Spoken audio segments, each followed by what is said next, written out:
Good morning students. इससे पहले जो वीडियो हमने देखा था, क्या इससे पहले वाला जो वीडियो था उसमें हमने देखा था लीवर की स्ट्रक्चर कैसी होती है, लीवर से जो बाइल जूस निकलता है उसका कंपोजिशन कैसा होता है, केमिकल कंपोजिशन हमने देखा था, रासायनिक संगठन देखा था, लीवर की स्ट्रक्चर के बारे में हमने देखा था और उसमें से जो भी सिक्रेशन होता है वो क्या काम करते हैं वो सब हम पहले पढ़ चुके हैं। आज का जो टॉपिक है, आज हम पढ़ेंगे पैनक्रियाज के बारे में। ठीक है, आज का टॉपिक है पैनक्रियाज या अग्नाशय इसको बोलते हैं। तो इसकी स्ट्रक्चर देखेंगे और इसमें से जो एंजाइम का सिक्रेशन होता है वो क्या क्या एंजाइम काम क्या करते हैं उसके बारे में आज हम देखेंगे। तो पहले हम देखते हैं इसकी स्ट्रक्चर, लीवर की जो पैनक्रियाज होता है उसकी स्ट्रक्चर कैसी होती है। तो पैनक्रियाज जो होता है वो एक रेट्रोपेरिटोनियल ऑर्गन होता है। ठीक है, पैनक्रियाज क्या होता है, रेट्रोपेरिटोनियल ऑर्गन होता है। रेट्रोपेरिटोनियल ऑर्गन्स क्या होते हैं, वे ऑर्गन जो कि एलिमेंट्री कैनाल के पीछे प्रेजेंट होते हैं। ठीक है, वे ऑर्गन जो एलिमेंट्री कैनाल या आहार नाल के पीछे पाए जाते हैं वो रेट्रोपेरिटोनियल ऑर्गन कहलाते हैं। जैसे किडनी है, किडनी एलिमेंट्री कैनाल के पीछे प्रेजेंट होती है तो रेट्रोपेरिटोनियल ऑर्गन होती है। इसी तरह ही जो पैनक्रियाज होता है ये भी एलिमेंट्री कैनाल के पीछे पाया जाता है। तो मेल में किडनी और जो पैनक्रियाज होते हैं वो रेट्रोपेरिटोनियल ऑर्गन होती है। उसके अलावा फीमेल के अंदर जो ओवेरी होती है वो भी एक रेट्रोपेरिटोनियल ऑर्गन होती है। ठीक है, तो एलिमेंट्री कैनाल के पीछे जो ऑर्गन प्रेजेंट होते हैं वो रेट्रोपेरिटोनियल ऑर्गन कहलाते हैं। तो हम पढ़ रहे हैं पैनक्रियाज के बारे में। तो पैनक्रियाज जो होता है वो एब्डोमिनल कैविटी के अंदर पाया जाता है, उदर गुहा के अंदर प्रेजेंट होता है। और स्टोमक जो होता है उसके पीछे पाया जाता है। आमाशय के पीछे का जो पार्ट होता है वो क्या कहलाता है, पैनक्रियाज कहलाता है। तो ये एब्डोमिनल कैविटी में और स्टोमक के पीछे प्रेजेंट होता है। ठीक है, उदर गुहा में आमाशय के पीछे पाया जाता है। इसमें से दो नलिकाएं निकलती है। पैनक्रियाज जो होता है उसमें से दो डक्ट निकलती है। एक जो लार्ज डक्ट होती है, एक बड़ी नलिका होती है और एक होती है स्मॉल डक्ट। ठीक है, एक स्मॉल डक्ट होती है और एक होती है लार्ज डक्ट, छोटी नलिका और बड़ी नलिका। जो छोटी नलिका होती है उसे हम डक्ट ऑफ सेंटोरिनी बोलते हैं। ठीक है, तो यहाँ पे मैंने ट्यूब दिखाई हुई है, इसे हम क्या बोलते हैं, ये पैनक्रियाज है। इसमें से जो स्मॉल डक्ट निकलती है वो डक्ट ऑफ सेंटोरिनी कहलाती है और जो लार्ज डक्ट निकलती है, जो बड़ी वाली नलिका निकलती है उसे हम क्या बोलते हैं, हिपेटो पैनक्रिएटिक डक्ट बोलते हैं। ठीक है, या पैनक्रिएटिक डक्ट भी बोल सकते हो। तो जो बड़ी वाली नलिका होती है उसे पैनक्रिएटिक डक्ट या डक्ट ऑफ विरसन बोलते हैं। ठीक है, डक्ट ऑफ विरसन बोलते हैं। इसके बाद में हम देखते हैं इसकी स्ट्रक्चर। तो यहाँ पे पैनक्रियाज का पूरा डायग्राम बनाया हुआ है। तो सबसे ऊपर की तरफ में राइट और लेफ्ट हिपेटिक डक्ट होती है। ठीक है, राइट और लेफ्ट हिपेटिक डक्ट होती है। ये दोनों डक्ट मिलाकर क्या बनाती है, कॉमन हिपेटिक डक्ट बनाती है। ठीक है, राइट और लेफ्ट हिपेटिक डक्ट मिलकर एक कॉमन हिपेटिक डक्ट बनाती है। इधर की साइड में गाल ब्लैडर दिखाया हुआ है। तो गाल ब्लैडर से एक नलिका निकलती है, ट्यूब निकलती है, जिसे हम बोलते हैं सिस्टिक डक्ट।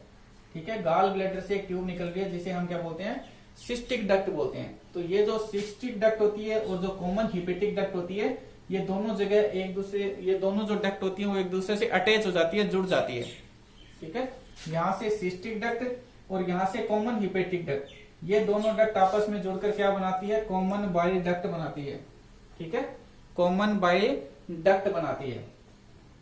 जो कॉमन बाइल डक्ट होती है वो आगे जाकर कहाँ खुलती है, वो आगे जाकर खुलती है डुओडेनम के अंदर। लेकिन उससे पहले क्या होता है कि यहाँ से जो कॉमन बाइल डक्ट होती है, ये डक्ट पैनक्रियाज की, ठीक है, जो कॉमन बाइल डक्ट होती है वो पैनक्रियाज की लार्ज वाली डक्ट के साथ में अटैच होती है।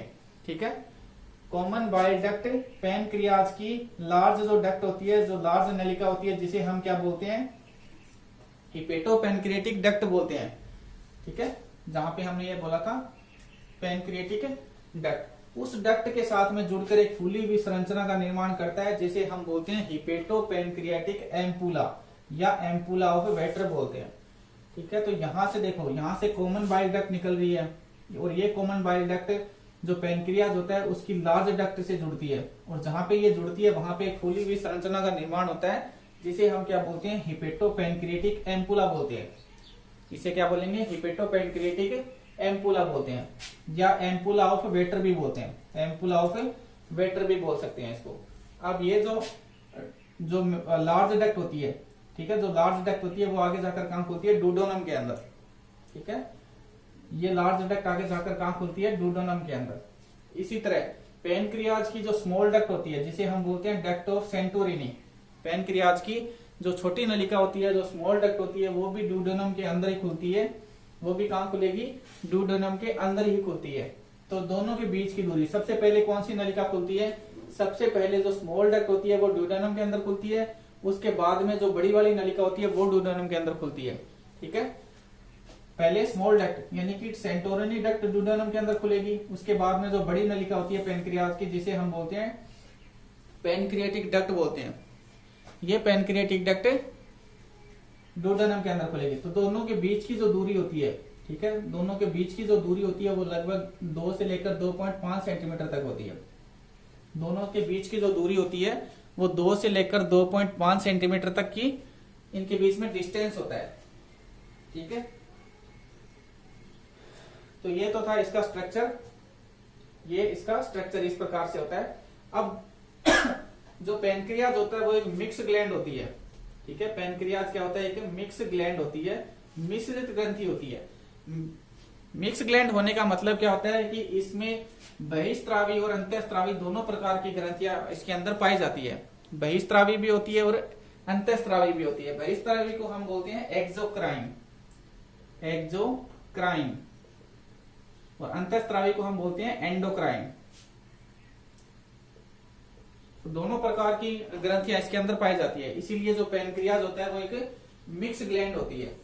तो ये जो मिक्स ग्लैंड होती है इसमें 2 प्रकार की कोशिकाएं पाई जाती है। ठीक है, जो मिश्रित ग्रंथियां होती है इनके अंदर 2 प्रकार की कोशिकाएं पाई जाती है। एक को हम बोलते हैं एसिनाई, एसिनाई, और दूसरी को हम बोलते हैं लैंगरहैंस की दीपिका या Ireland, Ireland of Langerhans, Ireland of Langerhans. इन्हें लैंगरहैंस की दीपिकाएं बोलती हैं। और एक जो सेल होती है वो एसिनाई होती है। जो एसिनाई सेल्स होती हैं वो ग्रुप के अंदर प्रेजेंट होती है, समूह में होती है। ठीक है, ये ग्रुप में प्रेजेंट होती है और इनकी 99% कोशिकाएं एसिनाई होती है। ठीक है, मिश्रित ग्रंथियों के अंदर एसिनाई की जो संख्या होती है वो 99% होती है, जबकि बाकी 1% जो होती है वो लैंगरहैंस की दीपिकाएं पाई जाती है। ठीक है, बाकी 1% क्या होता है? लैंगरहैंस की दीपिकाएं प्रेजेंट होती है। अब जो लैंगरहैंस की दीपिकाएं होती है वो भी ये जो पेनक्रियाज होता है उसका एंडोक्राइन पार्ट बनाती है। ठीक है, लैंगरहैंस की जो दीपिकाएं होती है वो पेनक्रियाज का एंडोक्राइन पार्ट बनाती है, जबकि जो एसिनाई कोशिकाएं होती है वो इसका एक्सोक्राइन पार्ट बनाती है, एक्सोक्राइन।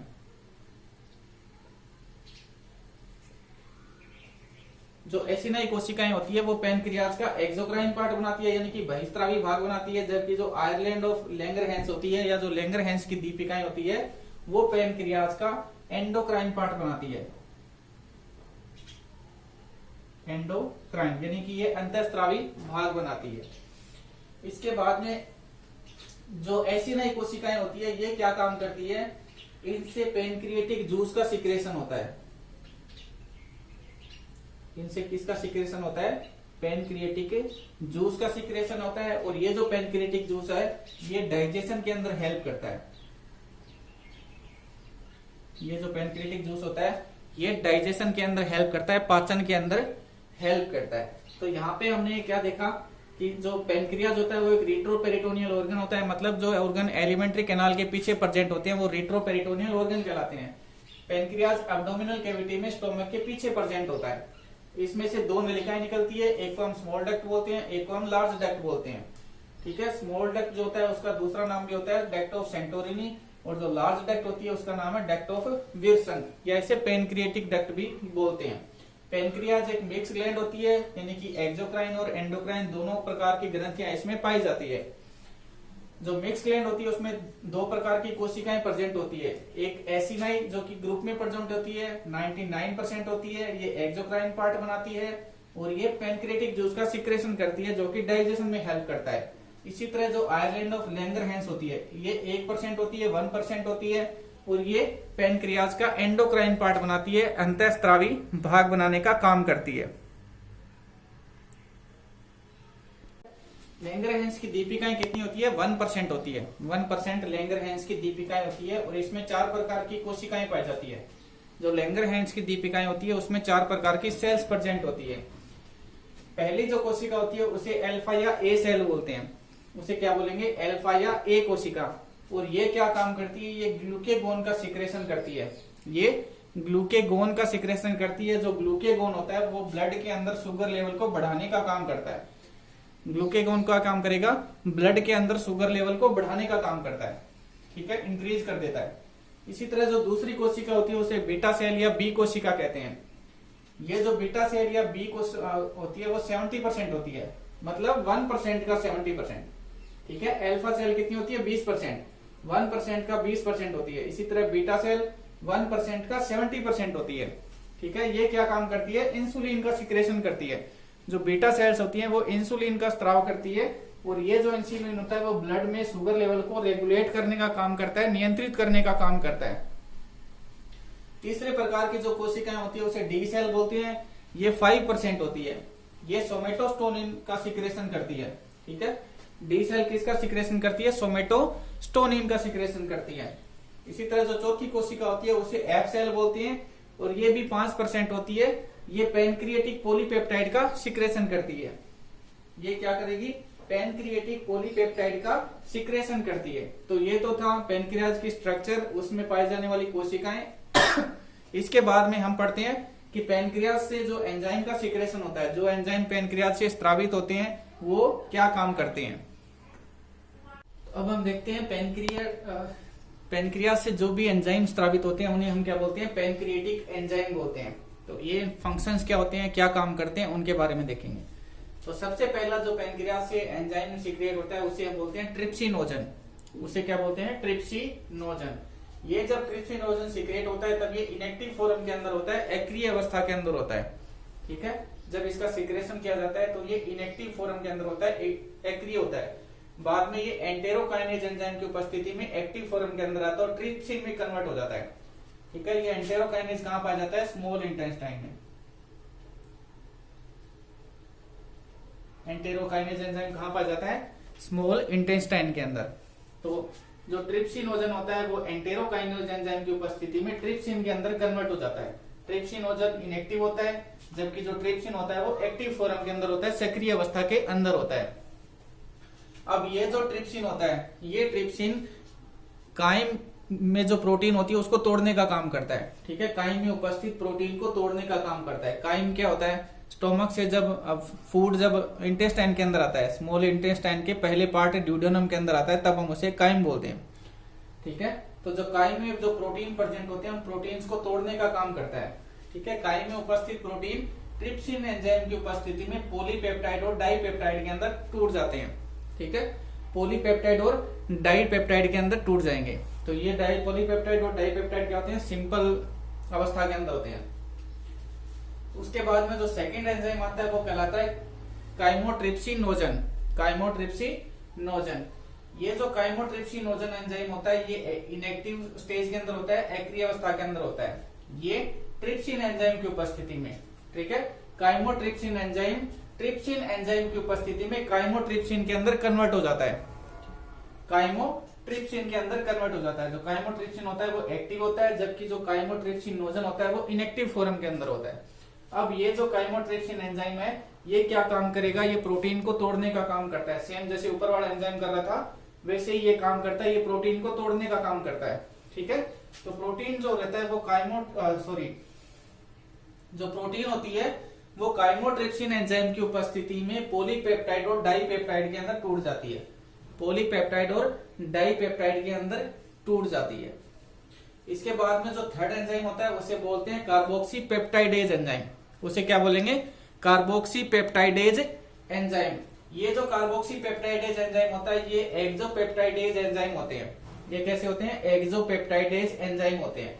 ये एंजाइम क्या काम करते हैं, जो अमीनो एसिड होता है, अमीनो एसिड के अंदर जो कार्बोक्सी समूह होता है वहां से पॉलीपेप्टाइड चेन को तोड़ने का काम करते हैं। जैसे ये अमीनो एसिड का फॉर्मूला है, तो यहाँ पे इस जगह से जो कार्बोक्सिलिक समूह जुड़ रहा है, तो ये जो कार्बोक्सीपेप्टाइडेज एंजाइम होते हैं, ठीक है। पेप्टाइडेज जो एंजाइम होते हैं, ये एंजाइम क्या काम करते हैं, ये अमीनो एसिड को उस जगह से तोड़ देते हैं। ठीक है। अमीनो एसिड के अंदर जो पॉलीपेप्टाइड चेन होती है जहां पे कार्बोक्सिलिक समूह जुड़ा रहता है, तो यहाँ पे क्या जुड़ा हुआ है, कार्बोक्सिलिक समूह है। तो ये जो एंजाइम होते हैं ये क्या काम करेंगे, इस जगह से पॉलीपेप्टाइड चेन को ब्रेक कर देते हैं, ठीक है। इस जगह से पॉलीपेप्टाइड चेन को तोड़ देते हैं, जिससे ये कार्बोक्सिलिक समूह अलग हो जाता है और NH2 समूह भी अलग हो जाता है। कहने का मतलब अमीनो एसिड होते हैं वो फ्री हो जाते हैं, ठीक है, या अमीनो एसिड के अंदर कन्वर्ट कर देता है। तो कार्बोक्सिल पेप्टाइडेज एंजाइम क्या करेंगे, अमीनो एसिड के अंदर उस जगह से पॉलीपेप्टाइड चेन को तोड़ देंगे जहां पे कार्बोक्सिलिक समूह जुड़ा हुआ रहता है, या मान लो एंड वाला जो सिरा होता है जहां पे कार्बोक्सिलिक समूह जुड़ा रहता है वहां से पॉलीपेप्टाइड चेन को ब्रेक कर देंगे, तोड़ देंगे, जिससे अमीनो एसिड बन जाता है, ठीक है, या अमीनो एसिड फ्री हो जाता है, स्वतंत्र हो जाता है। तो इस प्रकार के एंजाइम क्या कहलाते हैं, carboxy peptidase enzyme. Fourth type का जो एंजाइम है उसे बोलते हैं amino peptidase enzyme. Amino peptidase ये सेम टू सेम एक्सोपेप्टाइडेज एंजाइम होता है, ठीक है, बिल्कुल इसी तरह ये काम करता है। ये क्या काम करेगा, अमीनो पेप्टाइडेज जो एंजाइम होता है वो अमीनो एसिड में उपस्थित जो NH2 समूह होता है वहां से पॉलीपेप्टाइड चेन को तोड़ देगा, ठीक है। ये जो NH2 समूह होता है यहाँ वाला, तो यहां से पॉलीपेप्टाइड चेन को ब्रेक कर देगा, ठीक है। इसके अंदर जो अमीनो पेप्टाइडेज एंजाइम होता है यहाँ पे, ये एंजाइम क्या काम करेगा, NH2 समूह जहां से जुड़ा हुआ है वहां से पॉलीपेप्टाइड चेन को ब्रेक कर देगा, जिससे जो NH2 समूह होते हैं वो फ्री हो जाते हैं या अमीनो एसिड का निर्माण हो जाता है, ठीक है। NH2 समूह फ्री हो जाएगा या अमीनो एसिड का फॉर्मेशन हो जाता है। फिफ्थ टाइप का जो एंजाइम है वो कहलाता है एमाइलेज, ठीक है। ये हमने सेलिवरी जब ग्लैंड हम पढ़ रहे थे, लारीय ग्रंथि जहां पढ़ रहे थे उस टाइम भी हमने इस एंजाइम को देखा था, वहां पे इसे हम क्या बोलते हैं, टाइलिन बोलते हैं, सेलिवरी एमाइलेज या टाइलिन बोलते हैं इसको, ठीक है। तो ये एमाइलेज जो एमाइलेज एंजाइम होता है ये क्या काम करता है, ये स्टार्च को माल्टोज के अंदर कन्वर्ट करने का काम करता है, ठीक है। स्टार्च जो होता है वो पॉलीसेकेराइड होता है और माल्टोज जो रहता है वो ओलिगोसेकेराइड होता है, ठीक है। तो एमाइलेज एंजाइम क्या काम करेगा, स्टार्च को माल्टोज के अंदर कन्वर्ट कर देता है, माल्टोज के अंदर बदल देता है, ठीक है। हमारा शरीर जो रहता है वो कॉम्प्लेक्स जो कंपाउंड होते हैं उनको सिंपल कंपाउंड के अंदर कन्वर्ट करता है। जैसे जो कार्बोहाइड्रेट होते हैं वो 3 टाइप के होते हैं। शुरू में हमने जब ये लेसन शुरू किया था तब हमने कार्बोहाइड्रेट के बारे में पढ़ा था। ये मोनोसेकेराइड होते हैं, ओलिगोसेकेराइड होते हैं और पॉलीसेकेराइड होते हैं, ठीक है। तो पॉलीसेकेराइड जो होते हैं वो जटिल होते हैं, ओलिगो थोड़े कम जटिल होते हैं और मोनो जो होते हैं वो एकदम सिंपल होते हैं। तो हमारा बॉडी क्या काम करता है, इनको मोनोसेकेराइड में कन्वर्ट करने की कोशिश करता है। तो यहाँ पे एमाइलेज एंजाइम क्या काम कर रहा है, स्टार्च को माल्टोज के अंदर बदल रहा है। स्टार्च क्या है, पॉलीसेकेराइड है और माल्टोज एक ओलिगोसेकेराइड है। इसी तरह जो सिक्स्थ जो एंजाइम है उसे बोलते हैं माल्टेज, ठीक है। इन एंजाइम की एक विशेषता होती है कि जो एंजाइम जिस एंजाइम का जो नाम है, ठीक है, जैसे अमाइलेज है तो ये अपने नाम के अनुसार ही ये वर्क करते हैं। जैसे माल्टेज एंजाइम है तो ये माल्टोज पे काम कर रहा है, ठीक है। सुक्रोज एंजाइम है तो ये सुक्रेज जो एंजाइम है वो सुक्रोज पे काम कर रहा है। तो ये अपने नाम के हिसाब से ही काम करते हैं। अगला जो एंजाइम है उसे क्या बोलते हैं, माल्टेज, ठीक है। माल्टेज एंजाइम जो रहता है वो माल्टोज के ऊपर काम करता है। माल्टोज एक ओलिगोसेकेराइड होता है, तो ये माल्टोज को ग्लूकोज के अंदर बदलने का काम करता है, ठीक है। माल्टोज को ये किस में कन्वर्ट कर देगा, ग्लूकोज के अंदर। माल्टोज एक ओलिगोसेकेराइड है और ग्लूकोज एक मोनोसेकेराइड है। तो यहाँ पे क्या काम हो रहा है, देखो इधर वाले जो एंजाइम है यहाँ से प्रोटीन का पाचन हो रहा था, बीच में फिर अमीनो एसिड का पाचन हो रहा है, उसके बाद में यहाँ पे कार्बोहाइड्रेट का पाचन हो रहा है। तो यहाँ पे प्रोटीन वगैरह जो भी होती है उनका पूर्ण पाचन होता है, ठीक है। बॉडी का ये पार्ट जो पैंक्रियाटिक एंजाइम होते हैं ये क्या काम करते हैं, कार्बोहाइड्रेट है, प्रोटीन है, इनका पूर्ण पाचन करने का काम करते हैं। यहाँ पे पाचन की प्रोसेस होती है वो जो एंजाइम वगैरह जो रहते हैं इनके पूर्ण पाचन में हेल्प करते हैं। सेवंथ जो एंजाइम है उसे बोलते हैं सुक्रेज। सुक्रेज जो एंजाइम होता है वो सुक्रोज के ऊपर काम करता है। सुक्रोज क्या है, एक ओलिगोसेकेराइड है, तो ये सुक्रोज को ग्लूकोज और फ्रक्टोज में तोड़ देते हैं, ठीक है।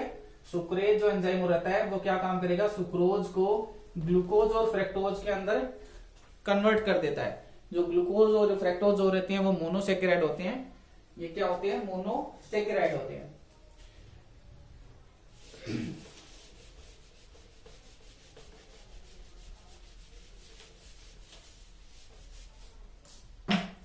एट्थ नंबर का जो एंजाइम है उसे हम बोलते हैं लैक्टेज। लैक्टेज। ये एंजाइम किसके ऊपर काम करेगा? लैक्टोज के ऊपर। और ये लैक्टोज को किस में तोड़ देता है? जो लैक्टेज एंजाइम होता है वो लैक्टोज को किस में तोड़ेगा? लैक्टेज एंजाइम लैक्टोज को ग्लूकोज और ग्लैक्टोज में तोड़ देता है। Glucose plus galactose. ग्लूकोज को किस में तोड़ दे? सॉरी, लैक्टेज एंजाइम जो रहता है वो लैक्टोज पे काम करेगा। लैक्टोज को ये ग्लूकोज और ग्लैक्टोज के अंदर तोड़ने का काम करता है। ठीक है। लैक्टोज क्या होता है? एक ओलिगोसैकेराइड है। और ये दोनों क्या है? ये दोनों क्या है? मोनोसैकेराइड है। मोनोसैकेराइड है। तो ये एंजाइम क्या काम करेगा? लैक्टेज एंजाइम लैक्टोज पे काम करेगा। लैक्टोज को ये ग्लूकोज और ग्लैक्टोज में तोड़ने का काम करता है। 9th नंबर का जो एंजाइम है उसे हम क्या बोलेंगे? लाइपेज। उसे क्या बोलेंगे? लाइपेज। जो लाइपेज एंजाइम होता है ये मोनोग्लिसराइड होते हैं। ये क्या होते हैं? मोनोग्लिसराइड। मोनोग्लिसराइड्स होते हैं। मोनोग्लिसराइड बोलते हैं इनको। ये क्या काम करते हैं? ये ट्राई जो ग्लिसराइड्स होते हैं,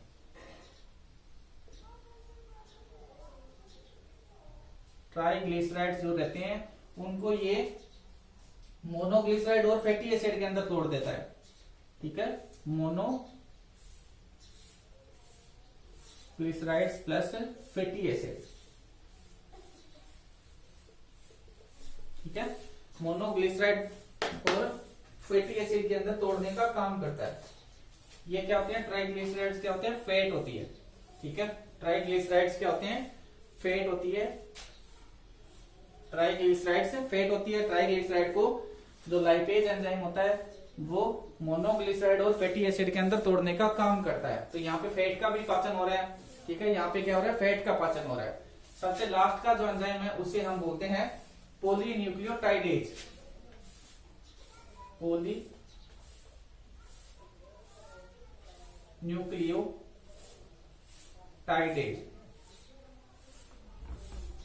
तो ये जो एंजाइम होते हैं ये न्यूक्लिक एसिड जो न्यूक्लिक अम्ल जो रहता है हमारा, ठीक है, ये किस पे वर्क करेंगे? डीएनए और आरएनए पर।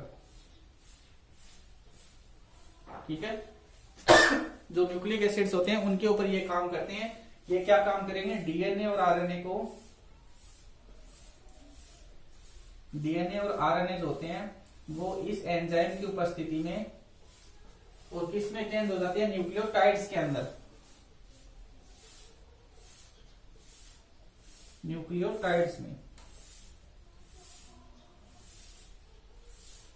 न्यूक्लियोटाइड्स के अंदर कन्वर्ट हो जाते हैं। हमारा जो भोजन होता है उसमें हम ज्यादातर जो पौधों का पार्ट होते हैं ना, ठीक है, जो पौधों के जो पार्ट होते हैं ज्यादातर वही भोजन के अंदर हम ग्रहण करते हैं। तो सेल्स हो रहती हैं पौधों के अंदर, सेल्स में डीएनए आरएनए प्रेजेंट होते हैं तो वो हमारी बॉडी में चले जाते हैं। तो ये जो पॉलीन्यूक्लियोटाइडेज एंजाइम होता है वो डीएनए आरएनए के ऊपर वर्क करता है। ये डीएनए या आरएनए को या दोनों को मिलाकर हम क्या बोलते हैं? न्यूक्लिक अम्ल, न्यूक्लिक एसिड बोलते हैं। तो ये न्यूक्लिक एसिड पे वर्क करता है और न्यूक्लिक एसिड को न्यूक्लियोटाइड्स के अंदर कन्वर्ट करने का काम करता है। ठीक है। न्यूक्लियोटाइड्स में कन्वर्ट कर देगा। तो ये कुछ एंजाइम है जिन्हें हम क्या बोलते हैं? पैनक्रियाटिक एंजाइम, जो पैनक्रियाज से सीक्रेट होते हैं और ये अलग अलग काम करते हैं। ये प्रोटीन का पाचन करते हैं, वसा का पाचन करते हैं, स्टार्च का पाचन करते हैं। ठीक है। प्रोटीन का, फैटी एसिड्स का, इस तरह से जैसे न्यूक्लिक अम्ल है तो न्यूक्लिक एसिड का पाचन करते हैं। तो यहाँ पे क्या होता है कि जो भी कॉम्प्लेक्स कंपाउंड होते हैं वो सिंपल कंपाउंड के अंदर चेंज होते हैं और उनका कंप्लीट पाचन होता है। यहाँ पे आज का टॉपिक यहाँ पे खत्म होता है। अगले टॉपिक में हम पढ़ेंगे स्मॉल इंटेस्टाइन के स्ट्रक्चर के बारे में और उसके फंक्शंस के बारे में। वीडियो पसंद आए तो लाइक, शेयर और सब्सक्राइब जरूर करें।